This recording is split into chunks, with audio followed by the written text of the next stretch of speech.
نیک عمل انسان چې ځمکې ته ورکوشي نو دا ځمکه ورته وایي مبارک دې شه هر کله راشي ته به چې دنیا کې په ما ګرځېدې نو زه به ډېره خوشحاله ومه ما به فخر کولو چې ته به په ما ګرځېدلې د الله بندګي به دې کوله اوس زما غېږې له رالي اوس ګوره چې زه در سره څه سلوک کومه کتابونه لیکي وایي دا قبر ورته اویا ګزه کولو شي بل حدیث کې راغلي وایي چې دا قبر ورته تر هغې پورې کولو شي تر څو پورې د انسان نظر لګي او تر اویا ګزه پورې ورته ګیر چاپېره د جنت قالینونه غوړېږي او چې نه انسان بدعمله وي او انسان له حد ته کوز کړی شي نو دا قبر ورته آواز کوي اے کمبخته هلاکت دې وي تعالی ته به چې په ما باندې ګرځېدې تا به د مسلمان وینه تویوله د مسلمان حیا به دې اخیستله د الله نافرماني دې کوله او زما غېږې له رالي او زما غېږې له راغې زه به تا سره داسې عمل کوم چې تا ته د الله خدای څرګنده شي حدیث مبارک کې راغي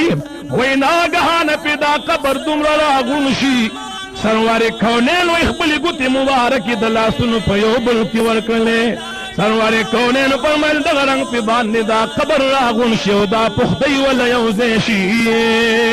الله رب الجلال جل جلاله دې د دغې سختو منازلو تیارې مونږ کې پیدا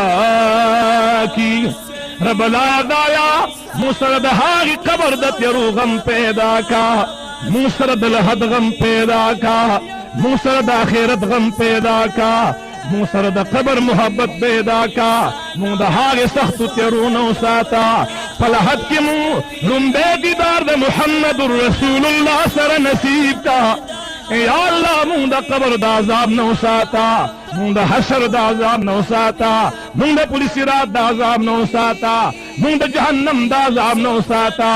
رحیمه فضل دې لوی دی کرم دې لوی دی کم ځای چې مسلمانان گرفتار دي مسلمانان په تکلیف کې دي مسلمانانو امداد وکړه یا الله چې کوم غیر دین دي بد مذهب دي یا الله ته ورته هدایت نصیب کا یا الله ته ورته هدایت نصیب کا یا الله ته ورته هدایت نصیب کا او که هدایت په نصیب کې نه په مسلمانانو ظلمونه کوي نو یا الله ته هغه بی دین نیست او نابود کا رحیمه د خپل جاه جلال په خاطر مو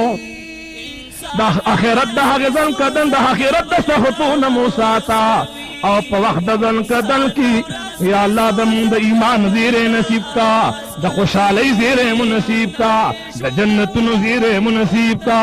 ځکه چې انسان کله د دنیا نه رخصتېږي د خپل مقام یا په قبر کې ویني خپل مقام یا په جنت